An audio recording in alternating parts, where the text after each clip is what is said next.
Wonderful. So today we will be discussing the Bhaddhekaratta Sutta, the discourse on the one who delights in the auspicious oneness, right? Before we continue, I would like to remind for anyone who is new to our sessions, all the mics will be muted in mute up until you would have a question or something to share. When you do have something to say or when you do have a question, please use the hands up emoji or the clap emoji on the reactions section to signal to me that you do have a question. And then I will unmute your mic and you will be able to ask your question. Or if you do not like to speak and you prefer to be silent, you can always type in your question onto the chat section. But please make sure that when it is a question, that you are not just privately sending it just to me, that you are sending it to everyone so that everyone knows what the question is. Right? The links to the sutras that we are doing are all up on our website. If you visit the dhammacenter.uk/resources, so it is on the resources section. I would also like to thank all of the people who had, some of you had made donations to the Dhamma Center. We appreciate your contributions very highly, and the Dhamma Center at the moment needs your donations and your charitable contributions. So thank you everybody for those who made charitable contributions, much appreciated. And for those who would like to make charitable contributions, you could visit our website or any of our clips on YouTube. In the description section or on our website, the bank account details are available for you to be able to make a charitable contribution if you so wish to. All right, getting down to the sutta, right? I hope all of you, at least some of you, have read the sutta before the class. Before the class, if you have not, please at least make sure that the sutra is in front of you on an iPad, computer, or on a printed format. That would enable you to understand the sutta much more effectively. But even if you don't, that's all right. You could very much listen. You could very much listen to what is being said, and that will be quite all right. Right? Hold on, someone.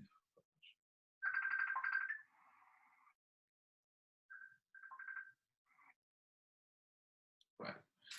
So now, Bhaddhekaratta, right?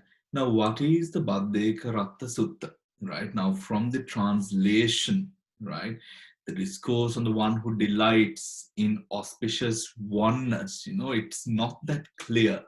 So what is the meaning of Bhaddhekaratta, right? So the word Baddha, we know the word Baddha in BHADDHA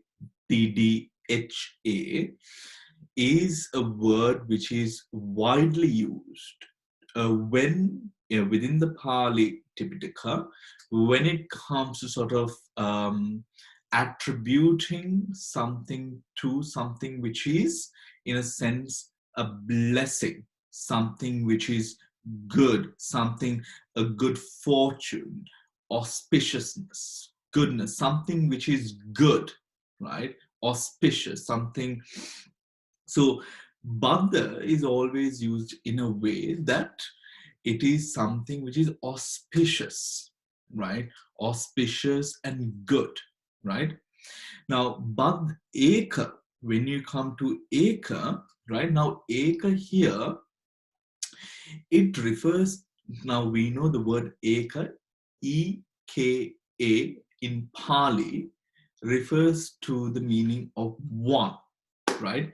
But here, what does it really mean in the way that it is used? Bhaddheka. Bhaddheka. Here it is now referring to something which is a practice, right? It is not referring to the number one, but rather a sense of practice, right? A sense of practice, right? Bhaddhekaratta, right? Now, Bhaddhekaratta here, the word, the Bhaddhekaratta here is more taken. Now, the word ratta has also has a sense of delight, happiness, rejoice, one who enjoys, rata, right? But figuratively, it is also taken as night, right? So here, Bhaddhekaratta, a practice, a certain practice that is auspicious and good. A certain practice which is auspicious and good. Now, here, in the word ek, now as we go on to move on to the sutta, you will understand that this word eka is not specifically referring to samatha or concentration based meditations or vipassana, insight meditations. Rather, it is referring to this aggregate of wisdom that is developed in the process. That is developed in the process, right? In the process of your meditative journeys, right? In the process of your meditative journey.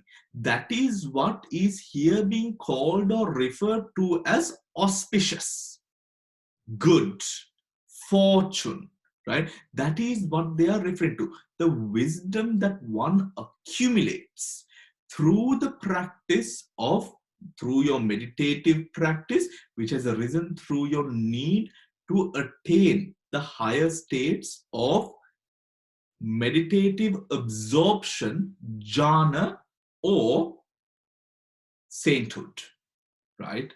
Or the sainthood, nibbana. Right? So it is not, remember that it is not referring to one practice specifically. If one needs to say, if you're going to explain this to a friend and you say, you know, this refers to vipassana, wrong. It is referring to the wisdom, right? It is referring to the wisdom. Because as you remember last time, when we learned the last sutta, right? I spoke of the hindrances. The hindrances are eradicated or suppressed, right? Rather eradicated by the wisdom aggregate that one develops within oneself, by the wisdom aggregate, right? If we go through the 10 factors of the noble path, the 10 factors, remember I'm using the word 10 factors, not the eightfold. The 10 factors of the noble path, right? It goes through samma ditti to samma samadhi, right? Or right, it goes through right view, right? All the way down to the eighth factor, which is right concentration, right? Right. After that, I told you that what the factor that comes on the ninth and the 10th factor is samma jnana, or right knowledge, and samma vimutya, that is right emancipation, or right sort of yes, the sense of freedom. Now that refers to the samma jnana, the samma vimutya is a manifestation that arises through wisdom, panya, right? We know that the eightfold noble path is divided into the morality, sila, samadhi, concentration, and wisdom, right? So it starts with, if you now in your mind, if you have the image of the noble eightfold path, it starts with wisdom, right? Because without the movement, without the thinking, oh, I should meditate, I should devote myself to spiritual to a higher practice, try to attain. Without this wisdom arising within you, the foundations that are available to support you in your path are very weak and fragile, right? So we start off with wisdom, go down to more morality, and then move to concentration. And then again, what arises is wisdom. It is through wisdom that the hindrances are eradicated. The hindrances are eradicated. So what our main focus is, so that is why now I am bringing in a couple of examples, because I intend to focus these sessions, both the Sutta classes, the Abhidhamma classes, and the meditation classes that we have. I wish to sort of bring them together, or sort of speak about all of these topics in a way that we can practically use them, right? Right? Just accumulating knowledge is not sufficient. We should be able to use them in our personal practice. That is why I am bringing or speaking to you about different parts from other bits as well, to support the factors that we are going to talk today, so that you will find it very practical to sort of use the sutta in your daily practice, right? Daily practice. Now, Bhaddhekaratta. So Bhaddhekaratta would mean an auspicious, right? A good auspicious night, right?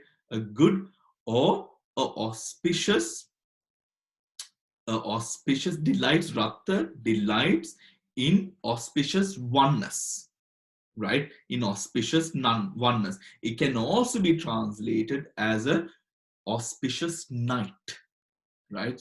In some areas, in some places, in certain different references, you will find it being translated as auspicious night as well. There are 4 different Bhaddhekaratta suttas you will find. There are 4 different Bhaddhekaratta suttas. Some of them are actually very beautiful. One of the suttas I remember, it speaks about, I will relate this to you as well because it's so beautiful. It speaks about now the Buddha, Ananda has taken care of the Buddha, and the Buddha is doing his own thing in his dwelling, meditating, teaching all of that, and Ananda is now free for a moment. Right? So Ananda being the devoted attendant of the Buddha, right? So Ananda, together with his fellow bhikkhus, right? So all of the best, Venerable Sariputta, Moggallana, Kaccayana, Anuruddha, all of the best, so not that is the wrong word to use, the foremost disciples of the Buddha, the senior most disciples of the Buddha, right?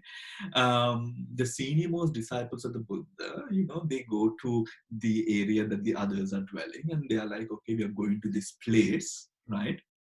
And they make their way, they collect the different bhikkhus from their different dwellings, and they make their way at night. At night, they make their way to on top of a nice, beautiful rock, right? And they sit down with each other, and they sort of talk about, what they say is something like this. They say, oh, it's a beautiful night, right? It's a beautiful, fabulous, perfect night. The moon is out, the stars are out, the temperature is nice, just like today was such a beautiful day outside, right? So just imagine such a beautiful, perfect night, right? And this actually, why I find it so beautiful, is because when I have lived in the Aranyas in Burma, Thailand, Sri Lanka, right, we used to do the same thing. We used to sort of grab our friends from their different dwellings, and we used to go and have a nice Dhamma chat somewhere on top of a rock. And sometimes these Dhamma chats, they will go on till morning sometimes, right? And it's such a beautiful experience to be so free, just to discuss Dhamma, no nonsense, nothing bad at all. We would just discuss the Dhamma, different, different monks would share their own experiences, or rather, their whatever they read at the library or something that a teacher told them. Likewise, for me it's so beautiful because in one of the Bhaddhekaratta suttas, these monks who are the foremost disciples of the Buddha 2600 years ago have been doing the same thing, right? Have been doing the same thing, and I can sort of relate to it so passionately, right? So they describe, it's such a perfect, beautiful night. How can we make it more beautiful, right? How can we make it more beautiful? And they sort of go on to say or speak about their personal meditative achievements that they can go into whilst meditation. And they say that is the way we will be able to make the night more beautiful, spend it in the most wholesome way possible to them, right? That is to go into one's meditative attainments, come out of it, to go, be within this absorption of wholesome, right? To spend it with unity, with everything that is good within meditation, within Dhamma, within wisdom, right? So this is one of extraction of another Bhaddhekaratta Sutta, but they somewhat speak about very similar, very similar objects of Dhamma, right? So now let us move on. Now in the Bhaddhekaratta Sutta, now this sutta is somewhat connected to the two suttas that we have already done, right? To those of you who have not listened or who has missed the previous classes, do not worry. You do not have to listen to those classes or follow those classes to understand this sutta, right? This sutta is one of its own, right? But what I am trying to say is that it is very much connected, and if you do listen to them, you will always gain more information and about these subjects altogether, right? Wonderful. So now the Bhaddhekaratta Sutta, right? The Bhaddhekaratta Sutta is a very interesting sutta. It is interesting because it breaks down the practice in a very particular way, and it also emphasizes on the importance of contemplating over the aggregates and the ditthis that one has, right? The aggregates and the ditthis, or rather the wrong views that one has, right? That becomes a prime focus of the Bhaddhekaratta Sutta, right? Of the Bhaddhekaratta Sutta. Now, let us go through the sutta for those for those of you who have not read, for those of you who have read but not completely read it. And of course, it is always good to go through the sutta again, right? Now, thus have I heard, at one time the Blessed One was staying in Anathapindika's park in Jetha forest near Savatthi. So that is the location where this sutta has been expounded by the Buddha. Bhikkhus, Bhante the Bhikkhu's reply, right? The Blessed One said, Bhikkhus, I will teach you the summary and analysis of the one of the wholesome night, Bhaddhekaratta, right? Meaning, now what is the summary and analysis of what? Of wisdom. That is what he means here, right? I will teach you the summary and analysis of wisdom. Now the Buddha is going to divide and expound upon, right, what wisdom can do, right, for a bhikkhu, for one's practice, right? Then the Buddha goes on, now there is the Bhaddhekaratta Gatha, or the stanzas within the Bhaddhekaratta Sutta, right, which is been expounded, right? Now, Let one not pursue the past, nor hold fond hope over the future, right? For the past is gone and future has not yet come, right? What does this mean, right?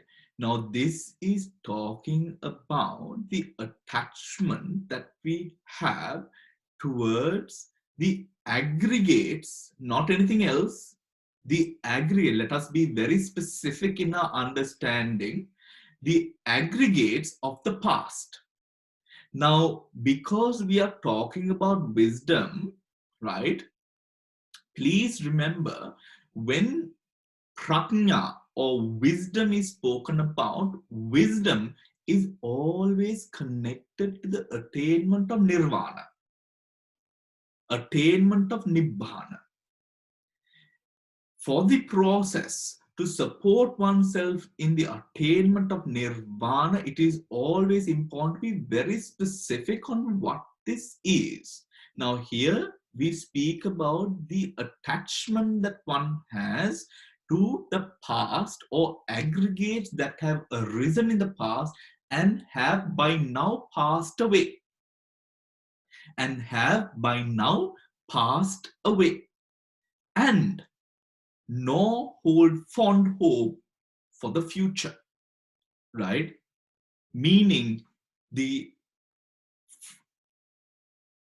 attachment that one has developed, this refers to the attachment that one has developed towards the aggregates that are to arise in the future, have not, that which has not yet arisen now, right? But may arise in the future. There is always may. This is your imagination, right? The Buddha calls this vipallasa, right? The Buddha calls this an illusion, right? A vipallasa, right? So the attachment towards those of the past, aggregates of the past, and those aggregates the future. The second stanza, the present state as it arises, one sees each of them with insight, immovable, unshakable. Having known that, let one be sure of it. Now, this is important, right? Here, the present state as it arises, right? Pachupannang cha yo dhammang is a Pali word. Pachupannang cha yo dhamma, meaning the phenomena that arises dependent upon that moment. Pachupanna, right? Do not be confused with the Pali. I'm just using it to sort of give you a sense of more, bit of more passion, right, towards the sutta. Here, Pachupanna cha yo dhammang means the phenomena that arises in the present, right? Now, the phenomena that arises in the present. Now, how will one be aware of the phenomena that arises in the present, right?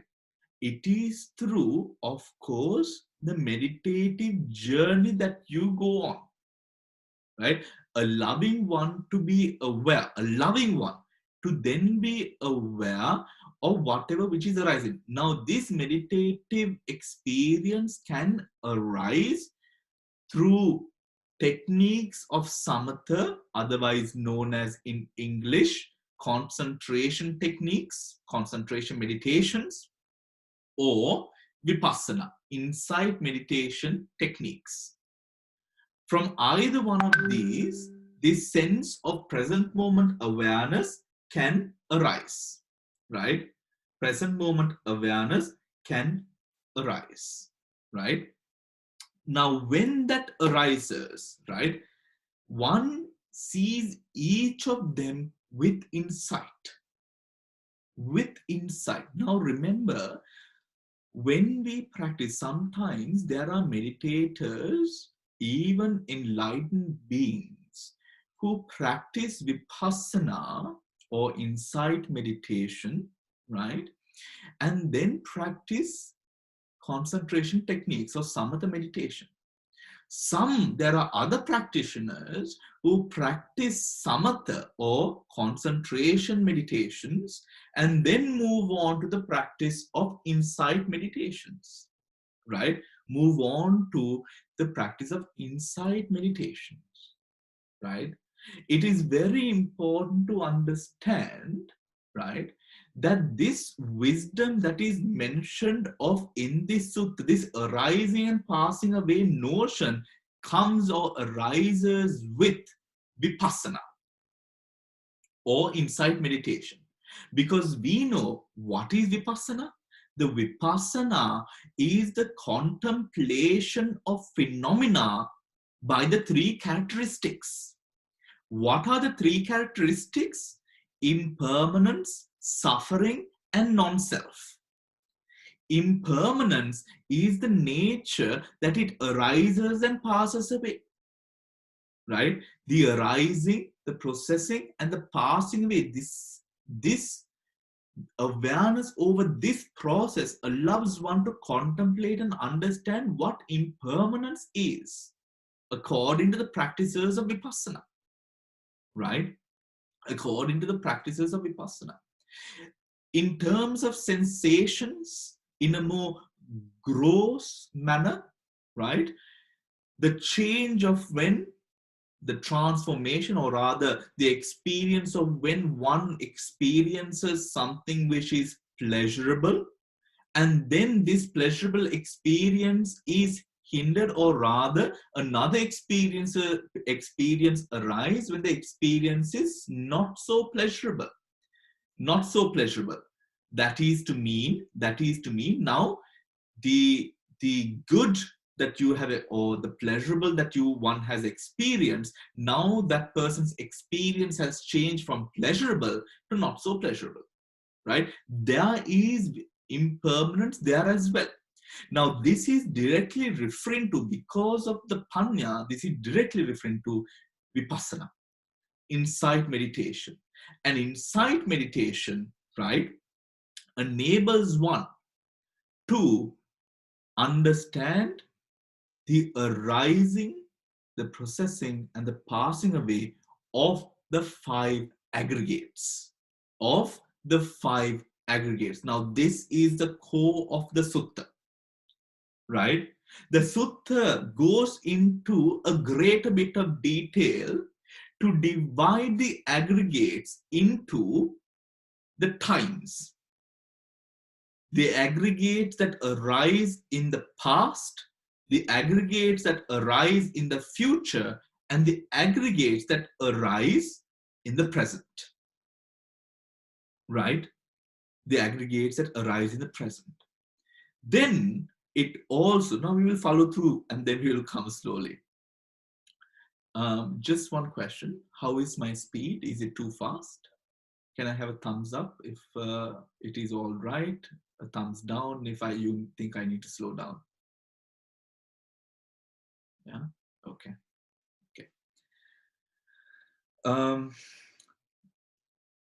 All right. Immovable, unshakable, right?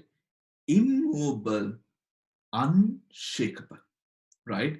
Now, what does this mean, right? What does this mean? This is very important, my students, right?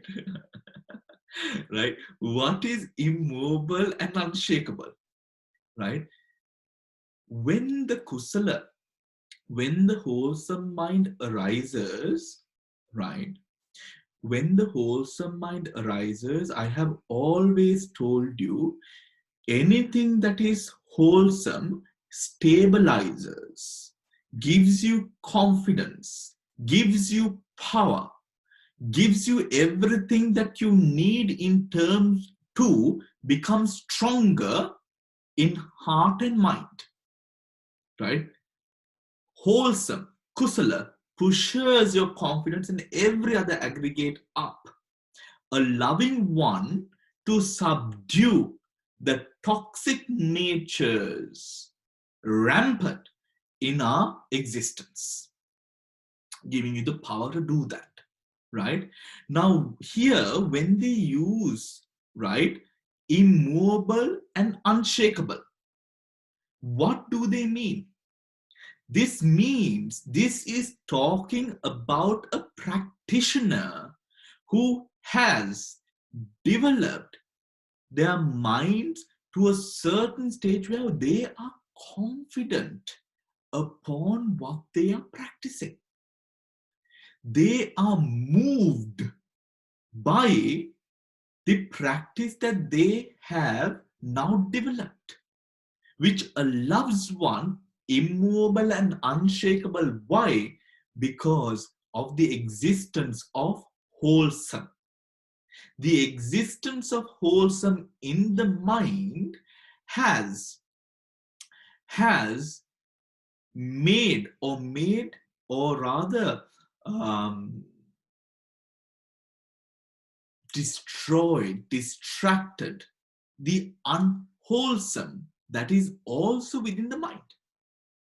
Because of this process of the kusala now displacing, or the wholesome displacing the unwholesome, that is why one is immovable and unshakable, right?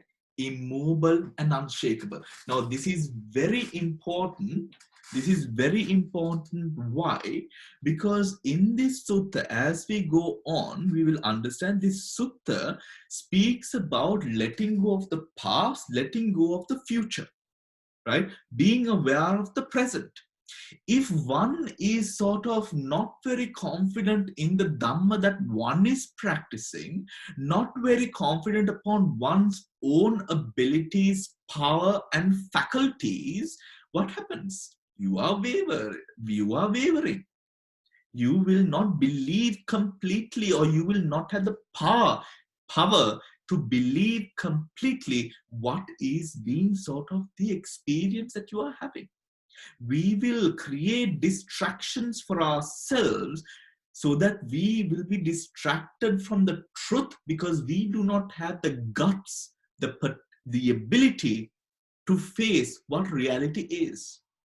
This is what immovable and unshakable means, right? This is what immovable and unshakable means. Moving on to the next stanza. Work at the task this very day, right? Who knows? Death would come tomorrow. For there is no bargaining whatsoever with death's great hoard, right? With death's great hoard, right? Now, work at this every day, right? Now, we've spoken of reflection and also recollection, right? This reflection, this recollection, right? This reflection that we do upon the phenomena of reality in terms of the aggregates. Now, the Buddha says, if one is committed towards the attainment of higher states of mind, one will recollect, one will remind oneself to contemplate on one thing, right? Contemplate on the arising, possessing, and passing away of the five aggregates. Five aggregates, not just the five aggregates, the five aggregates of clinging. Meaning, what is the difference between the five aggregates and the five aggregates of clinging? Very important, right? The five aggregates of clinging is when one identifies oneself, one's existence with the five aggregates. You see yourself, for example, let us take the example of rupa or materiality, right? You see materiality in your existence. You see your existence within materiality. You see existence of materiality and yourself together. Meaning this is talking about self and material, rupa. You contemplate it as if this exists together. Like for example, like a shadow, right? Now the shadow is created because of the light. The shadow has nothing to do with my body, right? The shadow is a mere result of wherever the light shines. Now, because of this studio light in front of me, there's a shadow behind me, right? This is nothing to do with my body. Similarly, this is what it's talking about. We connect things which are not connected. This is what the Buddha refers to as avidya or ignorance. Ignorance. Now we are going to talk about this, right? Who knows, death would come tomorrow. There is no bargaining whatsoever. What does this mean? What is this bargaining? This is talking about when one has attachment towards the five aggregates. Now, what are the five aggregates? For the benefit of those of you who have not been following, or who are new, or who would be listening to our YouTube later on, or from Facebook, for the benefit of all of you, what are the five aggregates? Materiality, right? All the materials around us, everything that composites an atom, molecule, and particle is a material, right? Is a material, rupa. So this body, this house, the flowers behind me, that Buddha image, the lamp, everything material. Then the sensations. The sensations are those that we feel, right? Those that we feel, smell, taste, hear, all of these are sensations. See, there are sensations that I like to see. There are sensations, there are sounds that I like to hear, tastes that I like to taste. These are all sensations. These are all sensations, right? Tomorrow, if you get up and there's something that has happened to your hand, right? When you touch your hand, you'll be like, what is this? This is not what I'm used to. Why? Because you have attached yourself to a specific sensation. Sensations.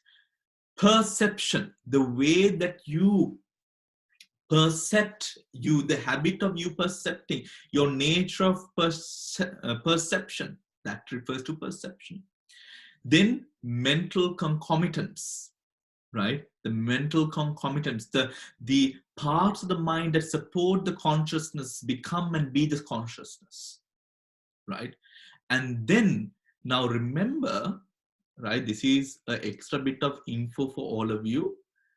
The sensations and the perceptions are also mental concomitants, right? Are also mental concomitants.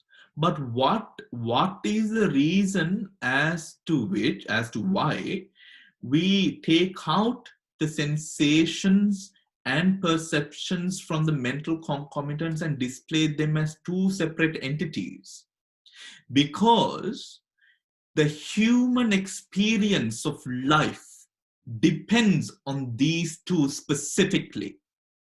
Whereas the experiences, because regardless of whether the human experience is positive or negative, pleasurable or not so pleasurable, regardless, we connect ourselves or identify ourselves with the sensations that one feels. For example, the way you like your morning cup of tea.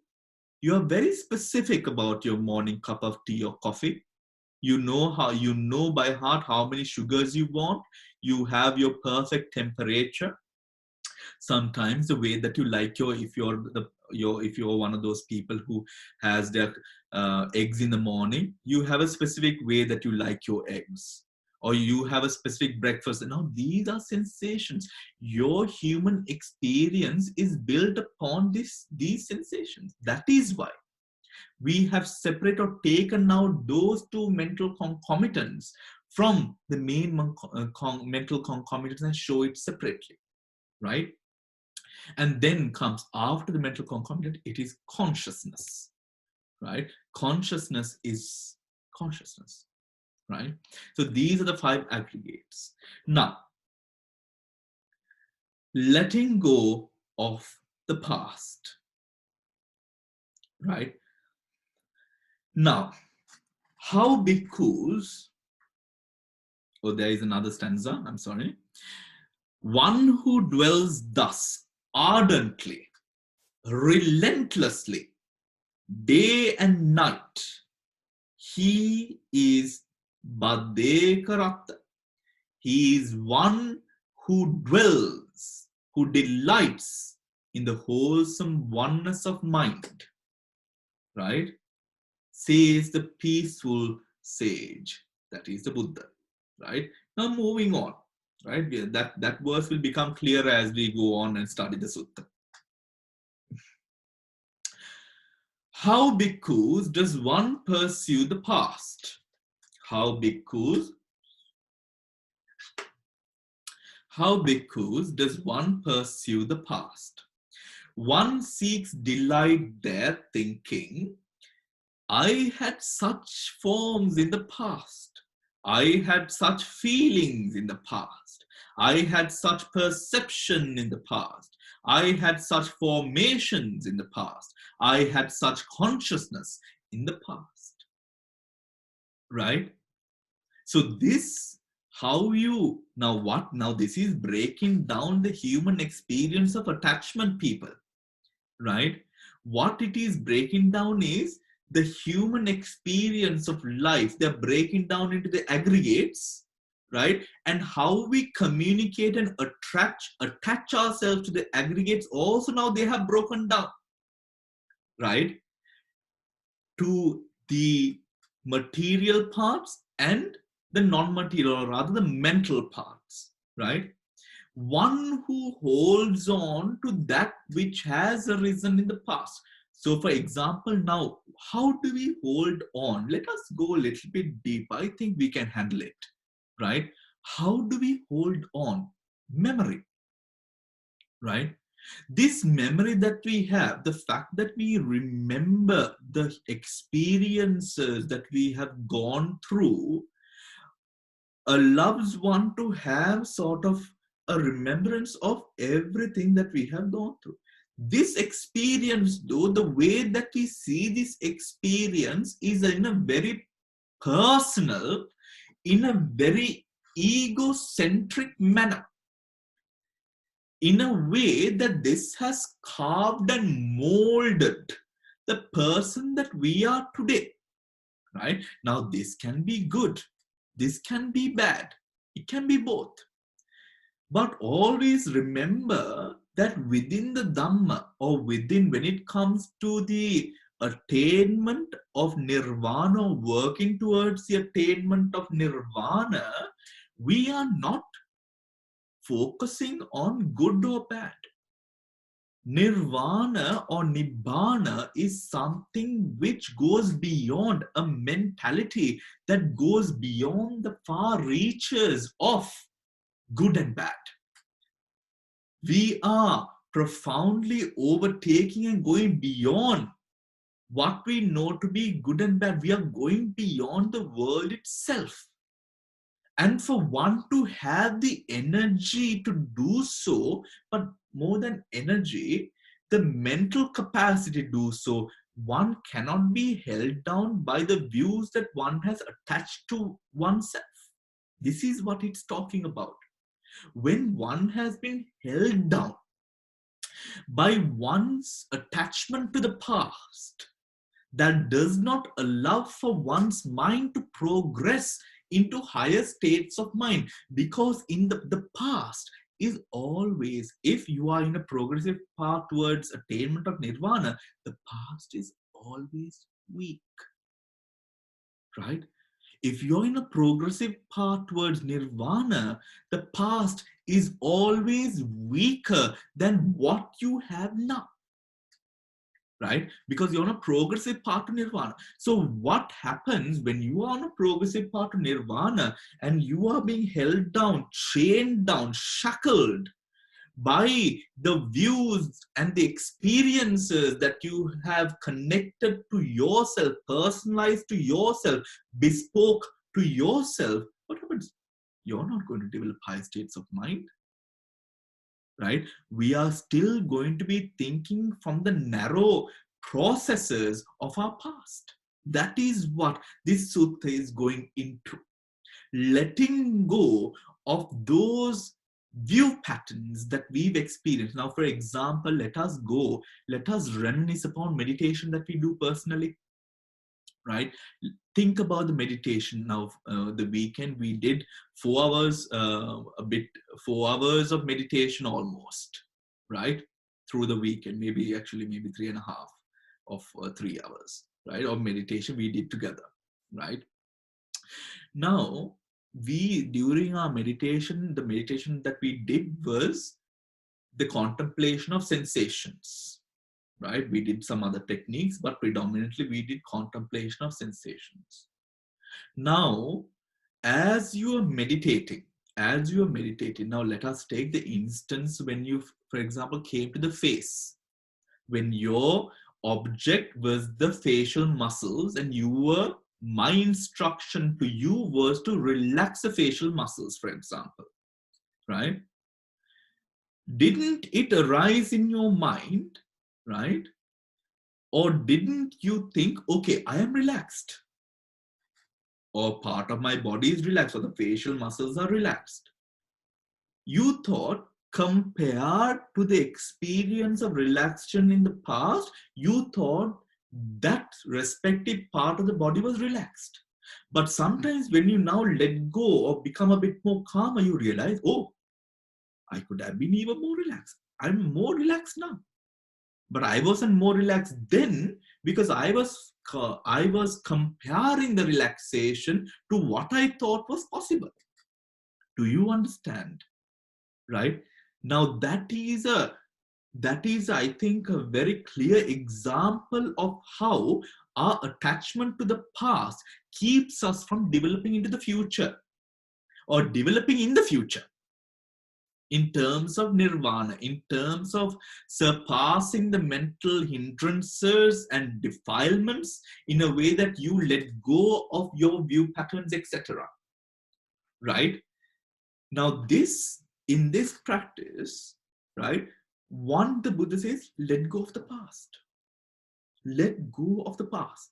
Remember, this sutta started from wisdom. In the middle, it's wisdom, and it's going to end with wisdom. So, in this process of letting go, there is no ignorance here, right? So it does not talk about in any way pushing away anything. No, this is not what is to be done. This is wholly to be done through understanding, remember. This is wholly to be done through understanding, right? And how, bhikkhus, does one not pursue the past? Now the Buddha said, do not pursue the past. The Buddha is being very fair in now saying, how? Right? How does one not pursue the past? Right? One does not seek delight there, thinking, I had such form in the past. Right? I had such form in the past. Meaning now, when it comes to attraction, right? When it comes to craving, when it comes to greed, there's always attraction. There's always attraction. If something doesn't compliment you, beautify you, you will not want to attach itself to you. But the thing is, our definitions of what compliments you is messed up because of the defilements. For example, I'm sorry, this might be sometimes triggering for most, right? Sometimes the victims of domestic abuse, right? The victims of domestic abuse. That is a clear example. I'm very sorry if it is triggering for some, right? But this is, I feel that this is a very pertinent and timely example, right?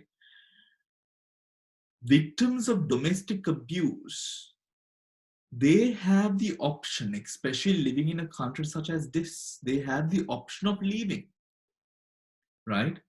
But because their perceptions of their perceptions of what is good and fair is messed up and hindered by the defilements that have arisen in the past, this is now contaminating their processes of decision, right?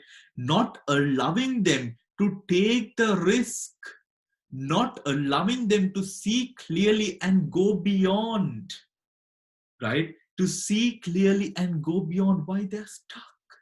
There's attachment, right? There's so much of attachment to that experience that we forget that there are more expensive things in this world than granite and marble, right? We forget. That is what this ignorance does to us. It blinds us. It blinds us. And this is what the Buddha is talking about, nothing else. This is not a dogmatic practice.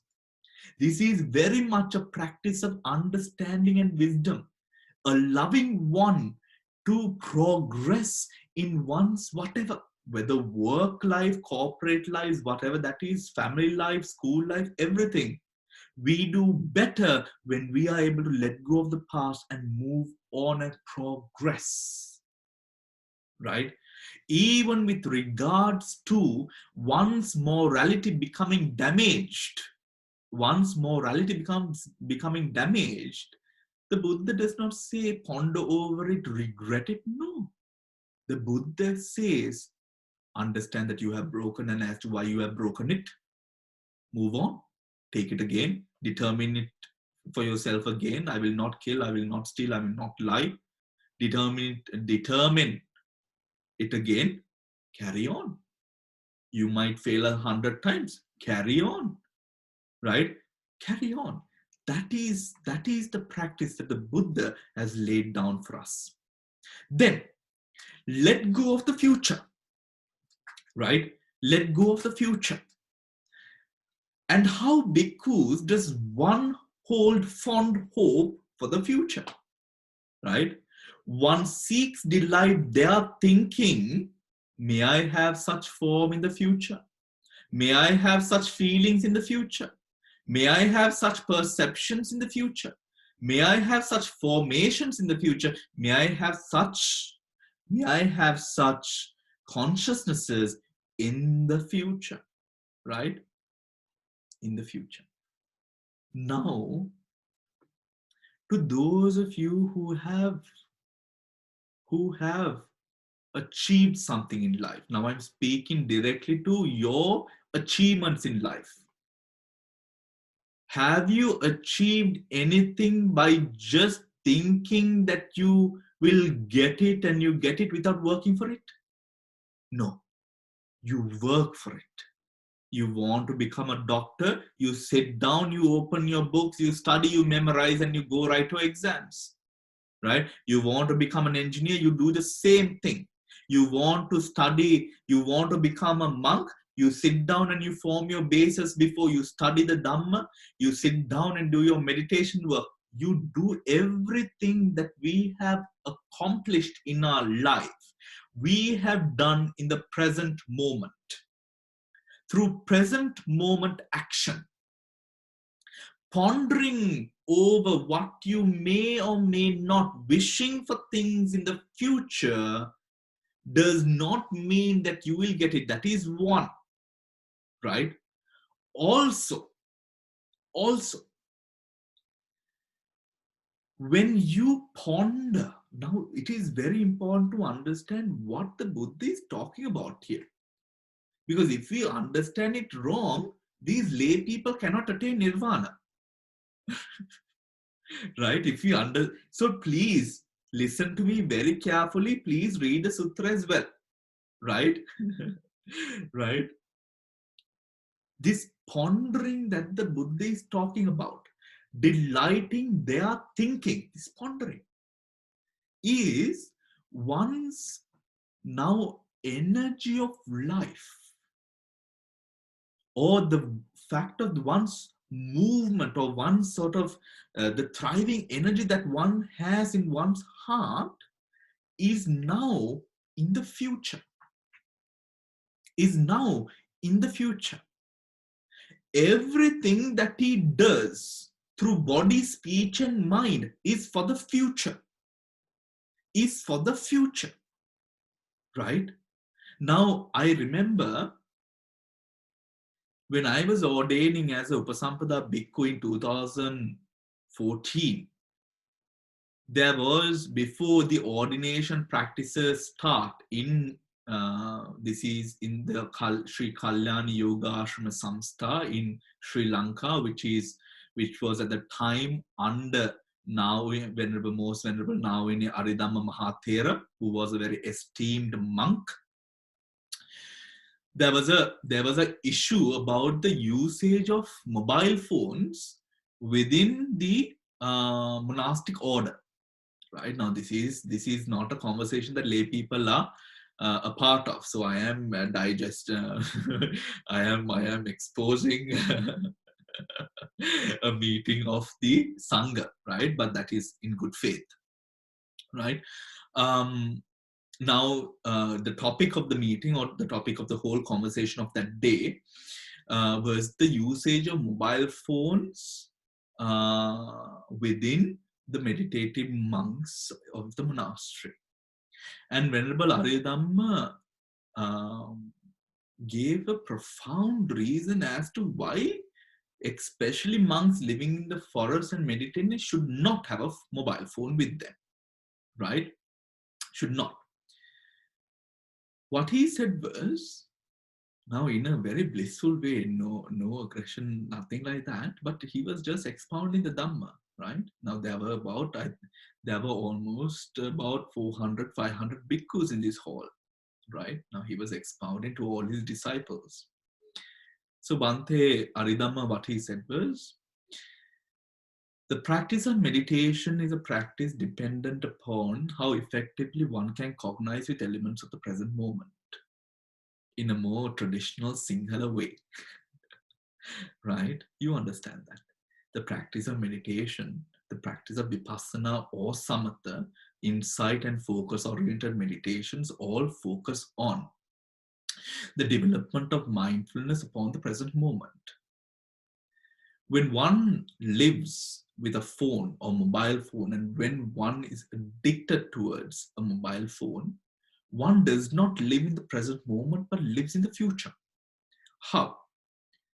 When one is awaiting a text message, when one is awaiting reviews on a post that one has posted online, when one is awaiting the feed of one's friends on the pages of Facebook, etc., you, day by day, moment to moment, every moment that you spend on your mobile phone, you are going against the present moment practice.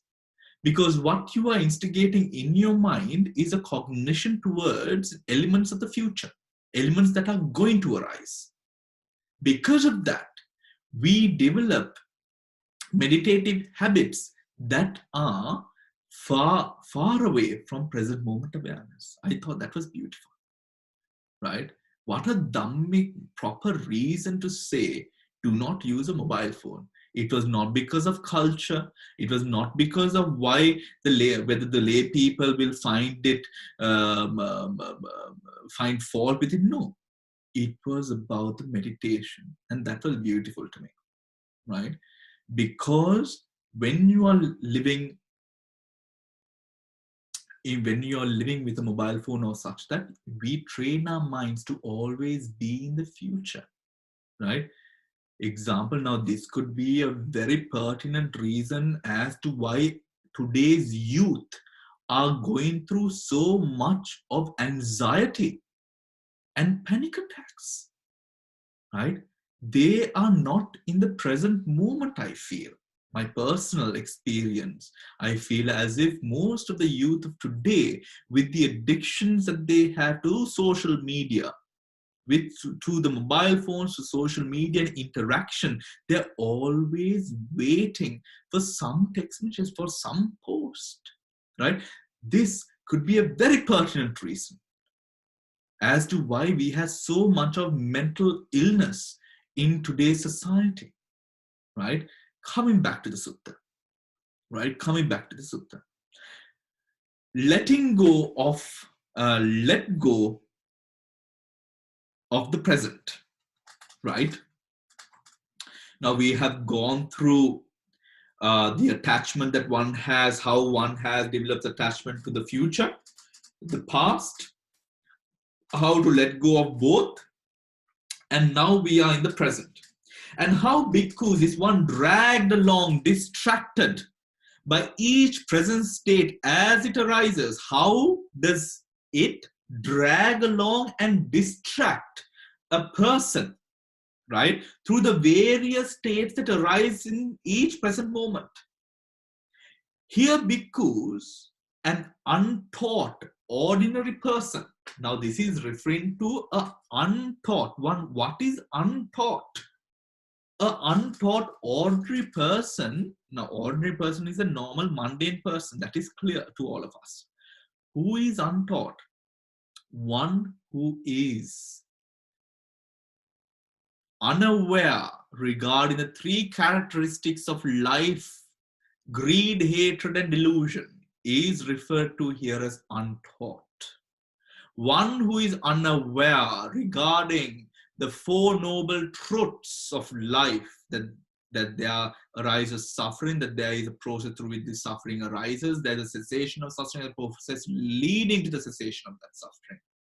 When one is unaware of the Eightfold Noble Path and the path leading to the eradication of this path, eradication of your existence in samsara. Now, this is what untaught means.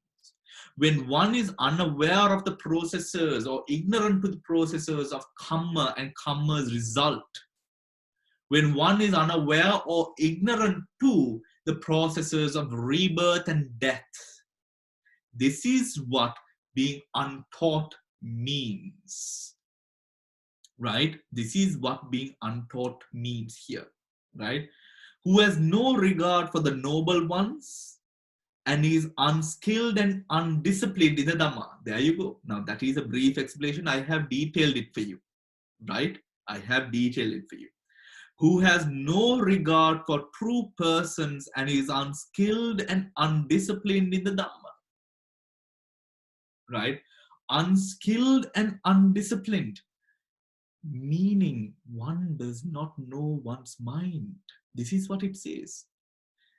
The Dhamma, right? Now the Dhamma is not mine or yours. Just as the sun is not mine or yours. I may see it, but this experience, the sun, is very much my experience as well as it is your experience, but it is not owned by us. It is an experience. Dhamma, the elements of impermanent suffering and non-self, are very much experiences of the whole entire cycle of rebirth and death, right? There's a cycle of rebirth and death. So this Dhamma is your experience. So it is talking about your mind being unskilled and undisciplined in a way that the mind is now unable to understand or interact with the real Dhamma of the world, right? The reality of this world that we live in, right? Regards form as self, or self-possessed of form, or form as in self, or self as in form, right? Now, what is this? What does this say? Now, we have let go, or rather the Buddha has said, let go of the past, let go of the future. Now, there is a mistake that we are doing in the present. What is that? We are identifying elements of materiality sensations, perceptions, formations, and consciousness as my own. I'm trying to either put myself in there or that in myself or put it together. That is what I'm doing. I'm trying to relate and make it a personal phenomena, right? So someone scolds you, you're hurt, right? Someone scolds you, you're hurt, or you scold someone, you're hurt again, or you're now that attachment that you have. Now this is that attachment that you have, right, to that experience. This is the way that our brain works. I have in many instances told you about the processes of the medial cortex, right? Where the medial cortex cognizes elements, all elements that we see, hear, smell, taste, and feel, right? How? As through the filters of me, myself, and I, right? Through me, myself, and I, right? So this is talking about a similar thing, right? Talking about a similar thing. Now, he regards form as self, right? Form as self, or self as possessed of form, right? So form possessed by self, or form as in self, as in self. Form is within self, right? Or self as in form, right? Self is form. So you see, in 4 ways the Buddha says the mind attaches. Now see, my, my friends, see the wisdom of the Buddha. How magnificent is this? Who can define this, right? Will we be able to understand this? If not, if the Buddha has not explained, see the brilliance of the Buddha's mind. It is so true. We have found different ways how we can see ourselves, self, within form, or form within us, or in us, or us a part of it, right? This is the cunningness of the mind.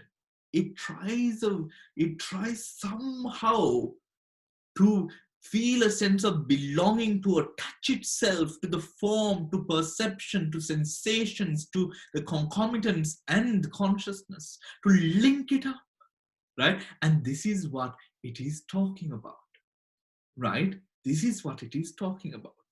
Here, bhikkhus, a well-taught, noble person who has regard for noble ones and is skilled and disciplined in their Dhamma, who has regard for true persons and is skilled and disciplined in their Dhamma, does not regard form as self, nor self as possessed of form, nor form as in self, nor self as in form. Right? Now, what does this mean? A person who is disciplined means a person who contemplates on the arising, the possessing, and the passing away of all phenomena. Right? Meaning, this person, this disciplined person understands what?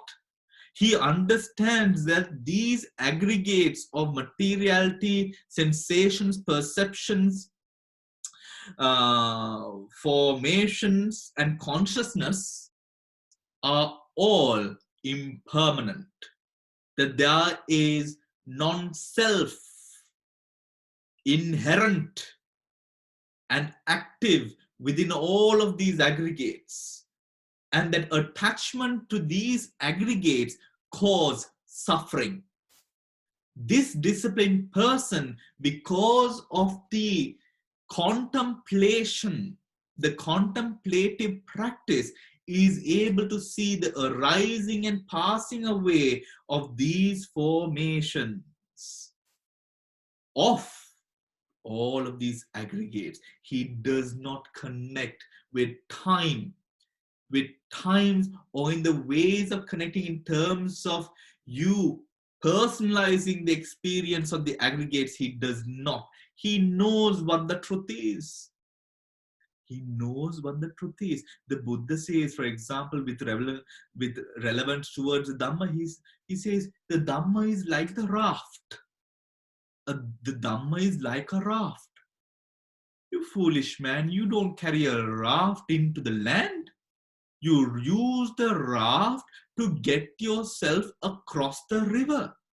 You do not carry it into the land. For what? Right? Just so you see here, you see the non-self within Buddhism in a way that there is no Buddhism also.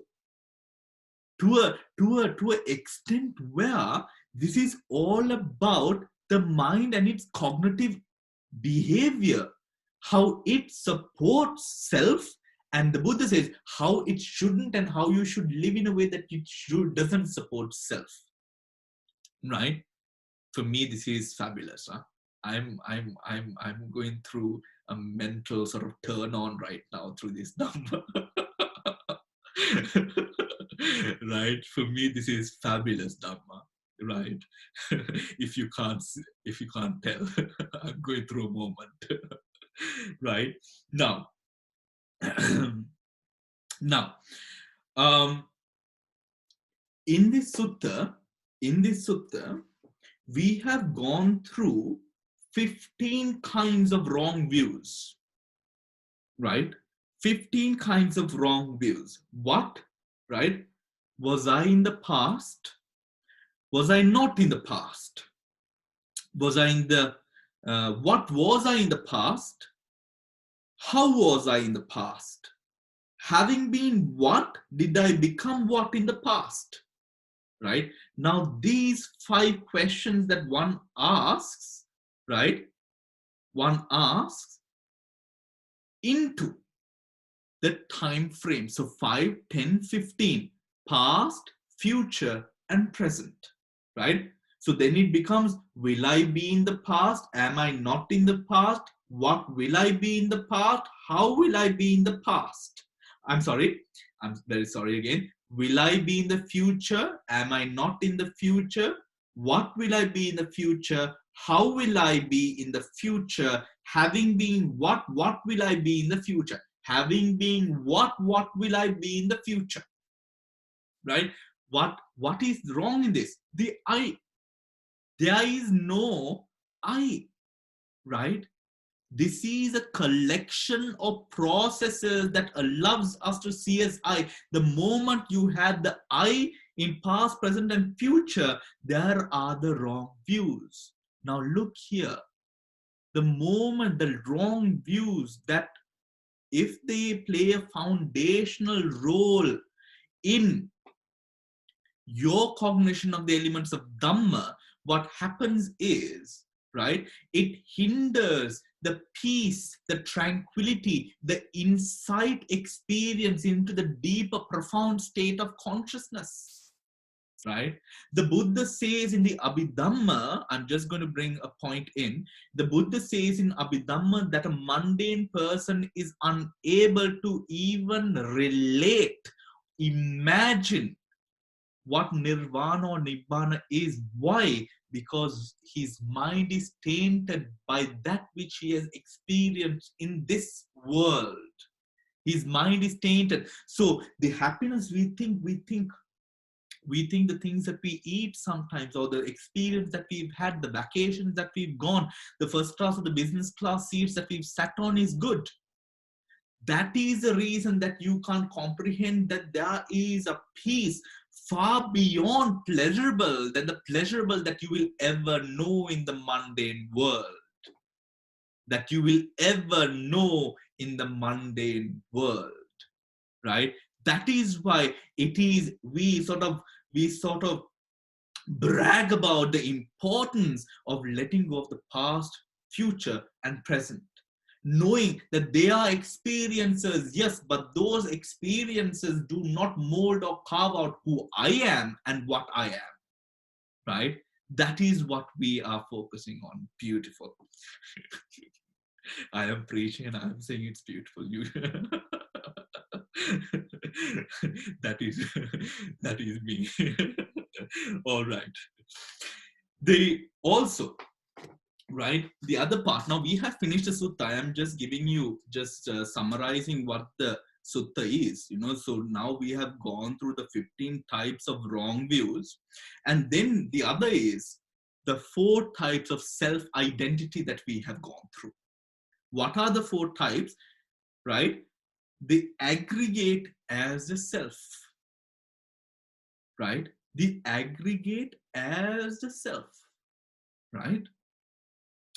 The aggregate being, it can be materiality, it can be the sensation, it can be the perceptions, it can be any of that, any of the 5. Being the self, right? This is the way that we attach, cling, and shackle ourselves to mundane experiences, mind you, right? Mundane experience of life itself. The self as possessing the aggregate. The self is possessing, right? Just as I might sort of hold something. The self is possessing this. No, right?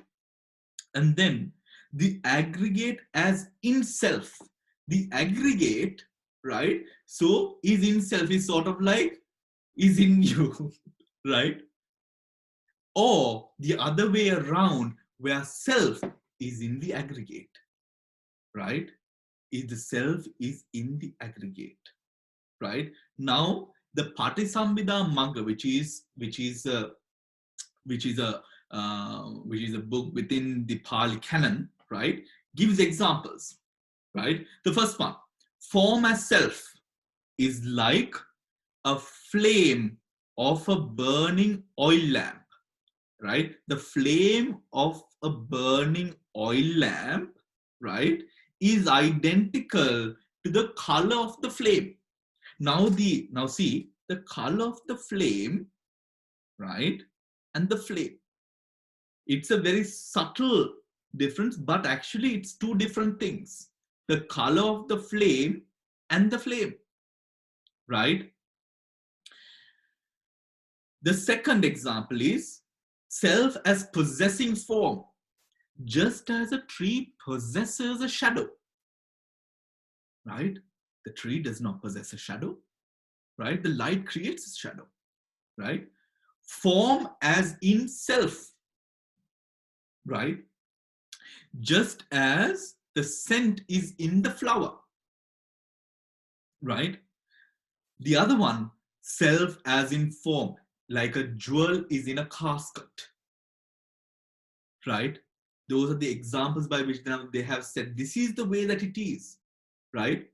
So the Buddha says this is all garbage, right? This is all garbage. How? These are the illusions of mind that makes us believe that this is all us. But let us take the most dramatic of experiences of our human existence, death. Where is the form? It's either it's left behind in a graveyard or burnt. Where is the form? Right? Where is the consciousness? Not there. Right? The most dramatic of experiences within our realm is death. And you can see from that this experience, right, how everything that we attach to and cling to in life stops with death. Why does it stop with death? Because it is an illusion creation of all the manifested reality, all the manifested views of our life. Not realities, that was the wrong word to use, manifested views of our lives. Right? That is the Bhaddhekaratta Sutta.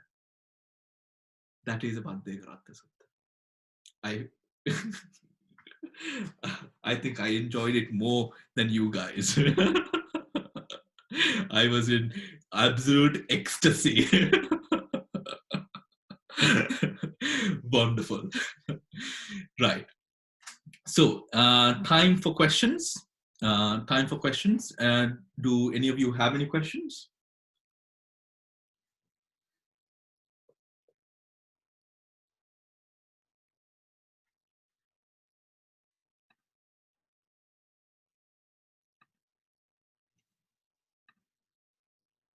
All right. I think we are all good. No one seems to. Okay, Samantha, yes. Okay, Samantha. Yes. Yes, Bhante. Just quickly, I was just wondering, Bhante was explaining the attachment to the 5 aggregates. Where does the cause and effect and the dependent origination fit in with all this? So to eradicate the sense of self, if we see the cause and effect. Beginning, middle, and end, Samantha. Avijja Pachya Sankhara. Because of ignorance, these formations arise. That is the Sutta itself. Right? You see, you know, so the cause and effect, right? Now the Buddha speaks about conceit or this attachment that we have. And how we attach and attract ourselves and identify ourselves. That is ignorance. Because of ignorance, the formations arise. Because of the attachment that we have to the 5 aggregates, we cycle on this round of rebirth and death, cause and effect. Yeah. Okay. So, yeah, Samantha? Yeah. Okay. Thank you, Bhante. Wonderful. Dil, you have a question? Yes, Bhante, I have a question. Yes. Shall we go to Dil and then Don, you can ask afterwards? Yeah. Dil, please go on.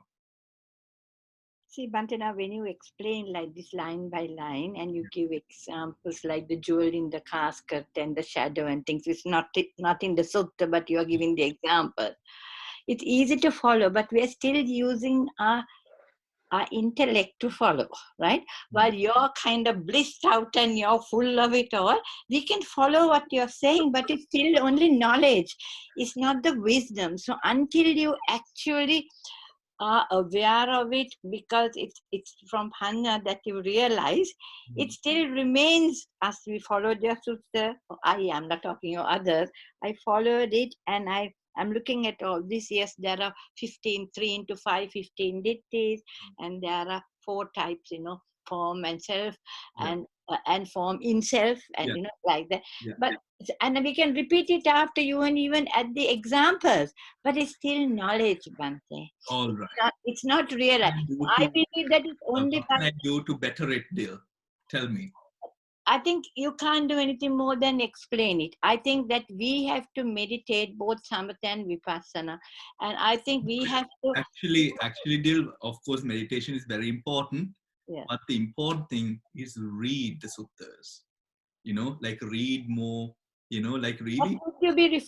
Shouldn't you be reflecting about every time? Right. No. They're always in the past. Because and then what we are doing now is what's going to manifest in the future, right? That's what you're saying, and it's very true. Okay, let me tell you with regards to. I'm going to just mute your mic for a moment. With regards to reflection, right? A blind man tells you the way to go somewhere, right? How is that going to happen, right? He is going to tell you through his experience. There might be shorter ways that he is unaware of, right?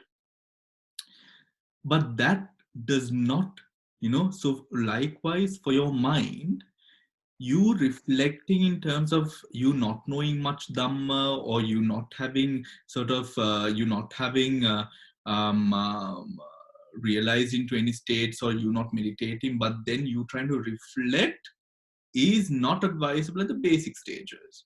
What then is a reflection is, at least now what I would recommend is, okay, you read 1 sutta a day, try to increase it to 2 sutras a day. Right? What will happen? I mentioned this before. The way that you think, behave, and cognize will absolutely change. Right? Then you will know what the Buddha is saying. You will have experience with the suttas. right? And the suttas are widely available in very understandable English.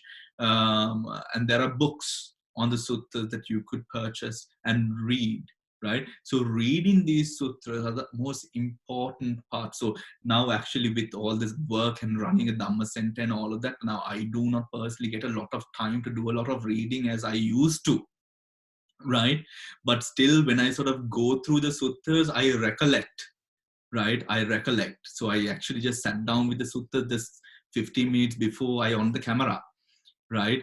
But when I sort of go through the sutta, I remember, it starts jotting, and that is the power of understanding and reflection. It never goes away, right? So yes, Don, can we have your question? Hold on, I can't hear you. Have you? I think you're muted. Yes, now you're. Can you hear me now? Yeah. Yeah. Thank you for this very important discourse. Two very basic questions. One, when you were going through this section on the power of now, it looks as if though Eckhart Tolle has lifted this particular element of the Buddha into a book. Absolutely. That's just one observation. The second observation is that this sutta is very important for the now, for the present moment as we go through, when we are facing two existential threats, climate change and COVID-19, and we are totally uncertain about what the future is. And we are speculating as to what it is. To be in the now, in terms of this sutta, is about the best advice that one can give. Wonderful, wonderful. Then I'm glad that then I have chosen this sutta for all of you. So I think now we've reached our 8:30 mark. Thank you very much, everyone, for joining. I have enjoyed this class as much as you might have enjoyed this class as well. Our next sutta class will be on Wednesday. And we will be having deeper Dhamma classes or Abhidhamma classes tomorrow. So for those of you who would like to tune in, all the recordings will be uploaded onto YouTube for your future reference. If you appreciate and if you have benefited from the Dhamma talks and the sessions and classes that we have provided, and you would like to sort of show your appreciation through a charitable donation that you would like to give in, all our details are available online on dhammacenter.uk/donate. So thank you very much. Have a great rest of the evening, and I will see you all tomorrow. Goodbye.